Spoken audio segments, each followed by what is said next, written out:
gana pese a las denuncias de los famosos puntos rojos, que usted nos explicará qué significan, y esta alta abstención también que ha habido el día de ayer. ¿Qué significa este triunfo de Maduro en estos momentos donde además él ha dicho votos o balas? Fue la invitación que dio a la ciudadanía. Fíjate, ¿qué significa votos o balas además? Significa la intimidación como el escudo protector del régimen ante cualquier consecuencia. Entonces, lo que hemos visto ayer es la crónica de una reelección anunciada, lo habíamos dicho en la víspera. Nicolás Maduro controla todo el aparato estatal, ¿cómo no va a ser reelegido? Habíamos dicho que él, unas elecciones que normalmente en Venezuela suelen realizarse en el mes de diciembre, porque a las pocas semanas se asume la jefatura del Estado, él las adelanta 8 meses, razones sobradas para eso, en esa trama de querer enquistarse en el poder. Ha vilipendiado todas las estrategias y el Estado de Derecho en Venezuela con el único objeto de reelegirse. Entonces, las candidaturas que han habido alrededor de él, más bien lo que han hecho es coadyuvar a que su plan maestre de perpetuarse en el poder se alcance. ¿Cuántos años más va a estar? ¿5? ¿6? 6 años más. 6 años más. Y claro, es una pena lo que está pasando en la Venezuela, Carla, porque a estas alturas una presión internacional coadyuvando al frente interno con 300 muertos hace algunos meses hubiera permitido desaforarlo, pero Nicolás Maduro ha jugado sus fichas. Y parece que las juega bastante bien, ¿no? Claro, porque a la oposición, a la mesa de la Unidad Democrática, que no ha participado. Que no ha participado en el proceso, la ha desaparecido. Ahora, vamos por partes.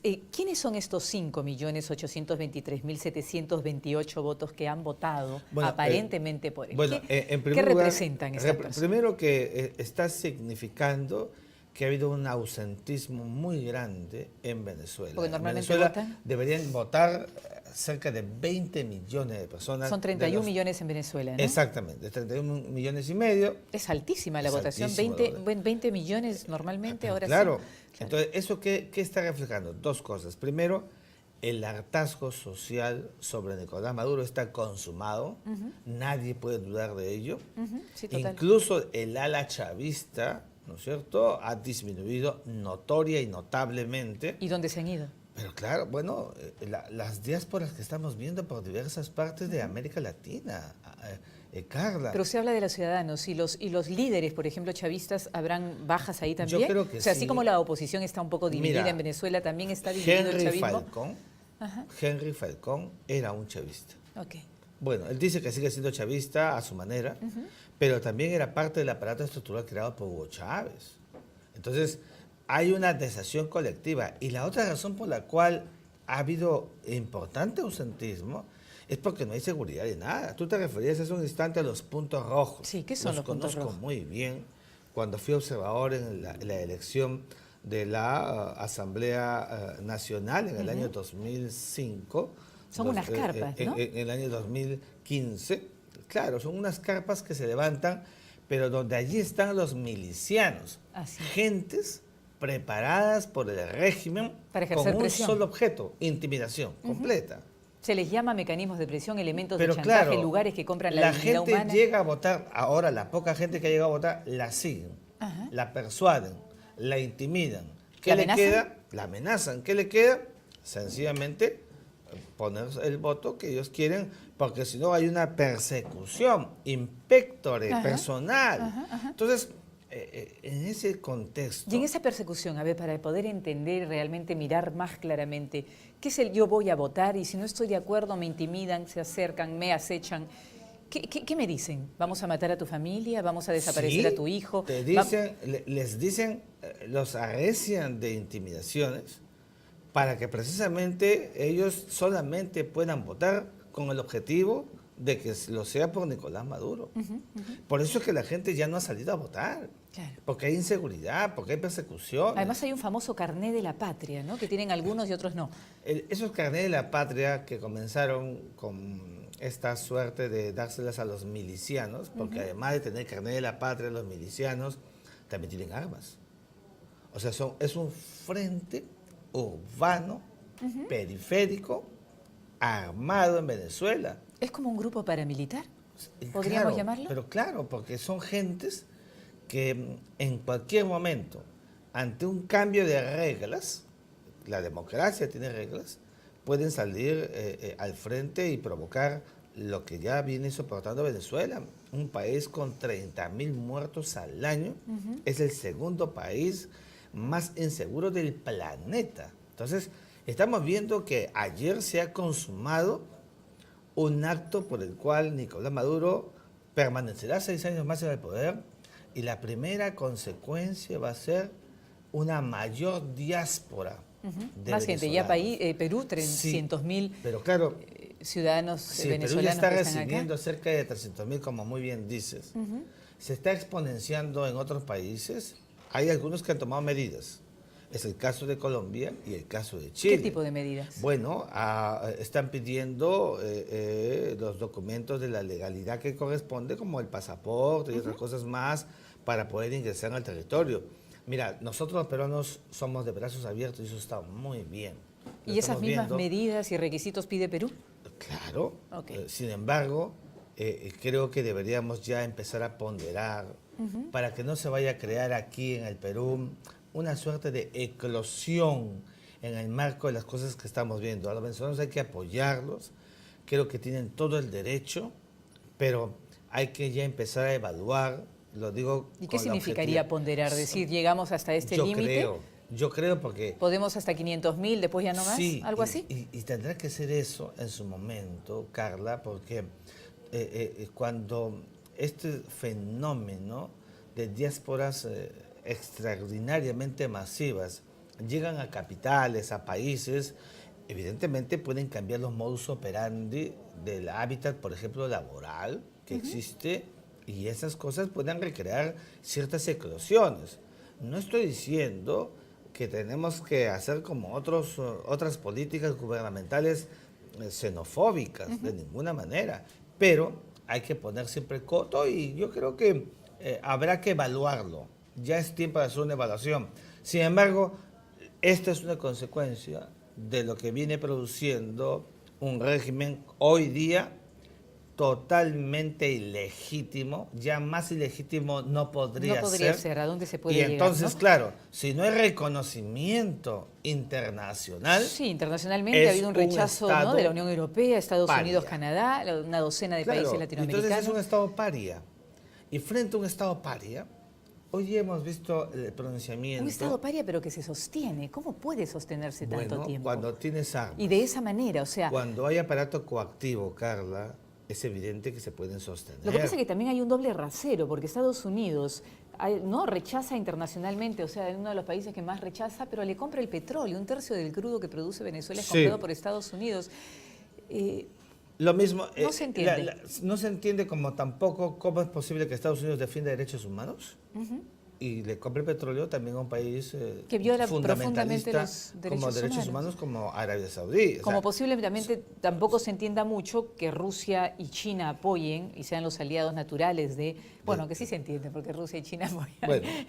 otros países también, pero... hay una prevalencia de poder e intereses, Carla. económicos. Económicos, sobre todo económicos, es cierto, pero tenemos una OEA. Pero Estados Unidos no tendría que ponerse firme y decir ya no compro más este petróleo ahí. Bueno, podría hacerlo, pero... Hoy nada cambiaría.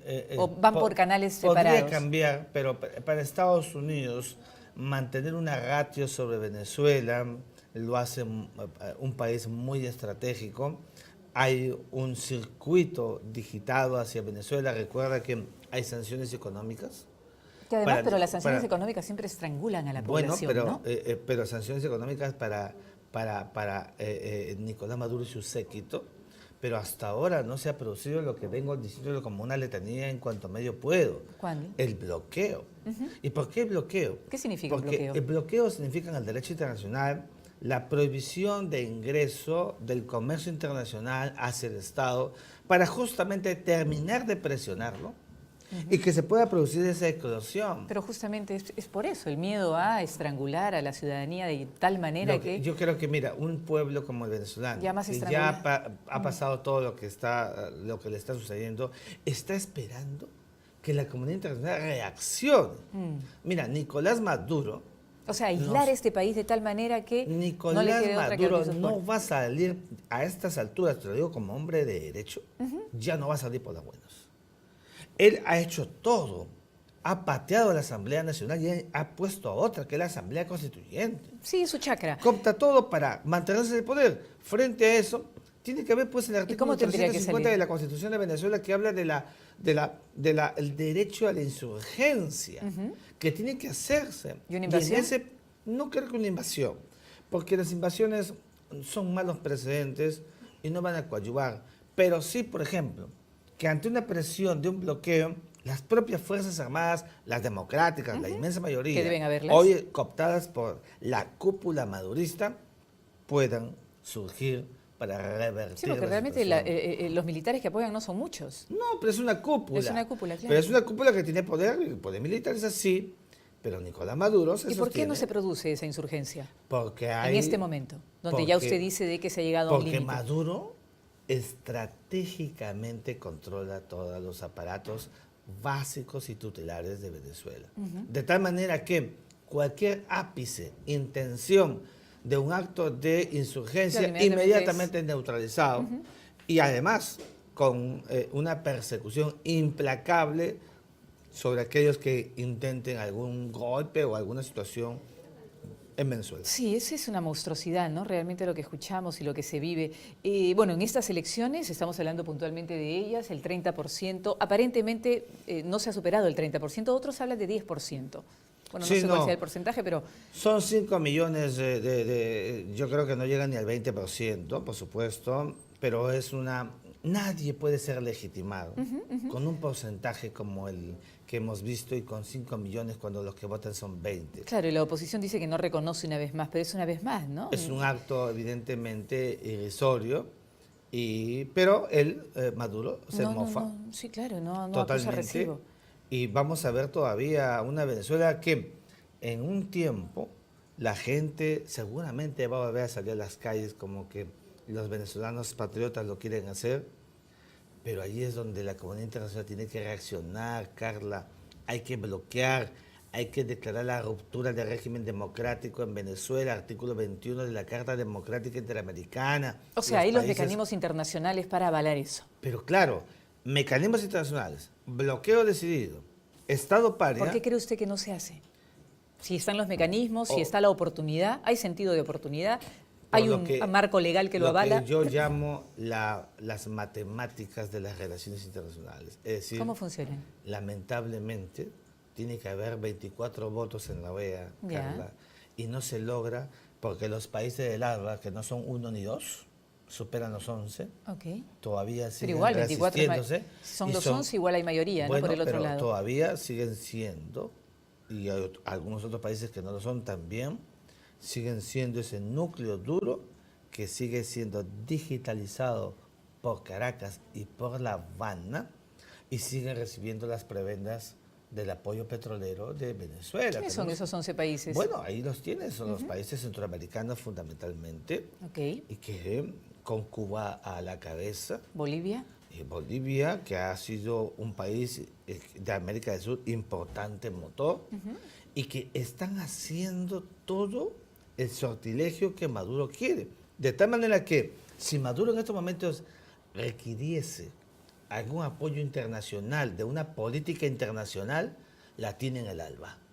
Con lo cual, Más China y Rusia que lo apoyan. claro, con lo cual su política de victimización es redonda, porque él se presenta a un acto electoral con otros candidatos, no ha sido solo, Sí. ha dicho.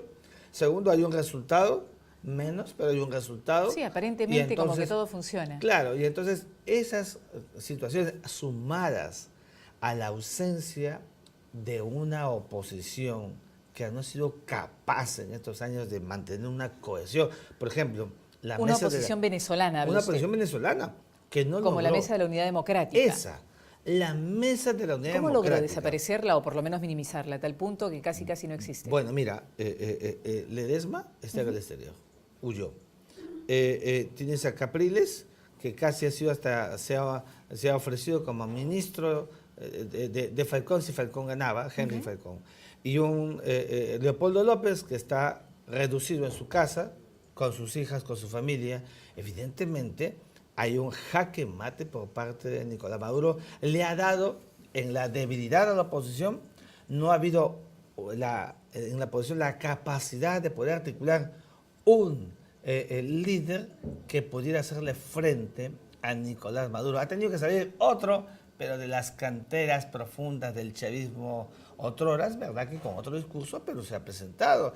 Y estas cosas son las que dinamitan a una oposición que debió llegar oxigenada, pero que Nicolás Maduro ha sabido pertrechar. ¿Y qué oportunidad perdió? O sea, porque hay un momento, ¿no? Hay un punto, hay un momento donde se puede cambiar la historia. ¿Qué no hizo la oposición o qué hizo mal que finalmente Yo creo que la terminó siendo una oposición dividida? Lo que pasa es que la oposición no ha logrado nunca la madurez para decidir un frente común contra Nicolás Maduro.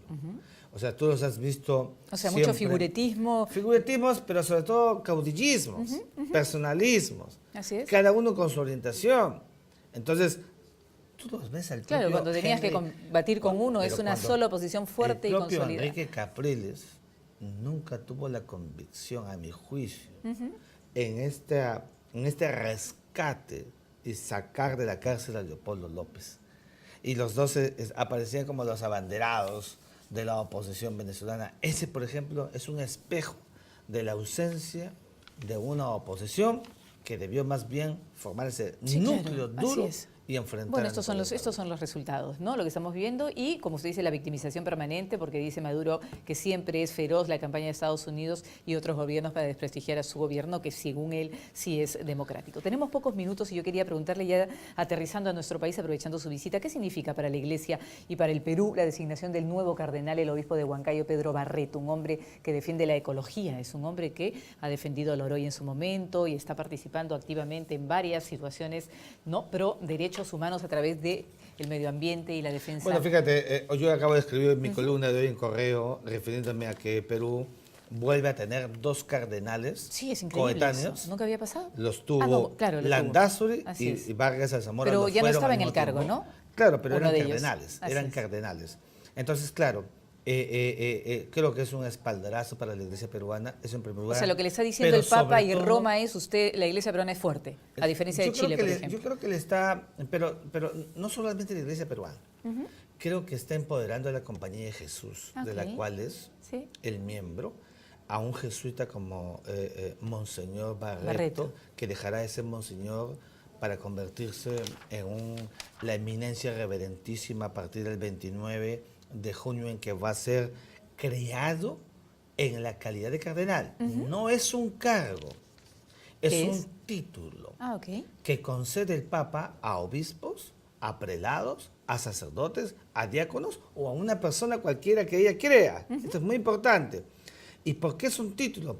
Porque le da esa calidad honorífica para que el cardenal, primero, forme parte del colegio de cardenales, que elegirá a un papa cuando sobrevenga la muerte o la renuncia del anterior, o evidentemente funja de consejero del papa. No es que va a tener una diócesis, porque ya la tiene en Huancayo, ni una arquidiócesis, pero sí se constituyen en un legionario adicto, muy pegado al papa, y vestirá de rojo y usará el birrete que usan los cardenales, a diferencia de los obispos que visten de violeta. Entonces es significativo que un peruano forme parte de este colegio cardenalicio en este momento. Es un significado importantísimo para el Perú. Es muy importante que lo haga además el primer papa americano y que esté fortaleciendo a la Iglesia latinoamericana, porque también está eligiendo un cardenal boliviano y un cardenal peruano, que además es notable porque trabaja siempre en las provincias o en el interior del país. En el tema ecológico, en el que tú sabes, el Papa Francisco es lo uno dijo de los permanentemente acá. verdaderos puntores. Y el señor Barreto es un hombre que defiende el medio ambiente, es Premio Nacional de Derechos Humanos por su defensa del ambiente, está en zona minera, ha trabajado mucho en el tema de Loroya, entonces ha tenido un trabajo especial, sobre todo en defensa de la población de Loroya. Es miembro de la Red Panamericana, Panamazónica, Así es. REPAM, y va a presentar o está preparando el próximo sínodo de obispos en la Amazonía peruana. Un compromiso total con el medio ambiente. ¿Y qué mensaje es para Juan Luis Cipriani? Bueno, ¿Hay algún mensaje ahí o qué no? bueno que lo digas. Sí, yo creo que sí, lo dije en la parte final de mi columna hoy. Porque no se le Opus dio Dei, muy... Juan Luis Cipriani, hemos tenido 2 cardenales que fueron presidentes de la Conferencia Episcopal Peruana, que reúne a todos los prelados. Curiosamente, Juan Luis Cipriani, que es primado de Perú, que tiene 17 años de cardenal, hasta ahora no es presidente de la Conferencia Episcopal. Barreto es vicepresidente. Okay. Y por eso te decía, empoderamiento de la Compañía de Jesús versus el Opus Dei también es otra lectura que tendríamos que tener en cuenta. Sí, y bueno, y simplemente terminando, ¿qué cree usted que responderá el Papa o decidirá el Papa Francisco ante la renuncia de los obispos de Chile? Porque también esto ha remecido a Chile. Primero, que creo que ha sido una actitud de la Iglesia chilena, a mi juicio, loable. Estaban todos amarrados. Sí, claro. Ha habido una situación que al Papa lo incomodó. Incluso el Papa declaró cosas en Chile cuando no debió hacerlas porque no fue bien asesorado. Eso lo molestó mucho al Papa. Pero tampoco es que... Pero ahora ha sido realmente tajante. Pero tampoco creo que al renunciar a todos les va a aceptar la renuncia. Yo creo que van a ver... bueno, pero por lo menos a todos estos que están en el caso Caradima, ¿no? Que ha sido un escándalo. Lo que pasa, Carla, es que todo el conjunto, toda la Conferencia Episcopal chilena ha renunciado. Sí, claro. Por tanto, el Papa lo recibe como un buen gesto, va seguramente a confirmar a algunos y a otros les va a aceptar la renuncia como corresponde.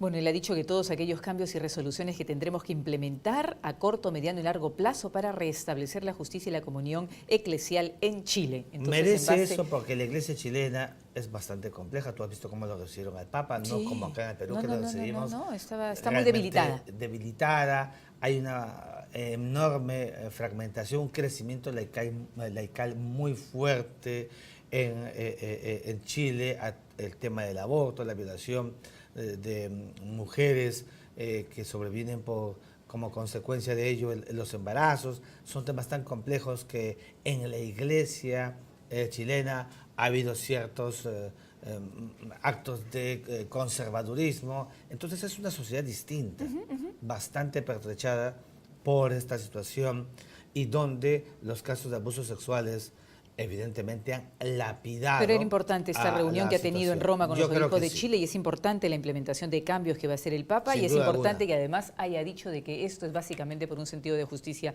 con las víctimas sexuales, ¿no? Que han sido, bueno, avasalladas por estos o algunos de los obispos en el caso Caradima. Yo le agradezco, Miguel Ángel, que nos haya acompañado.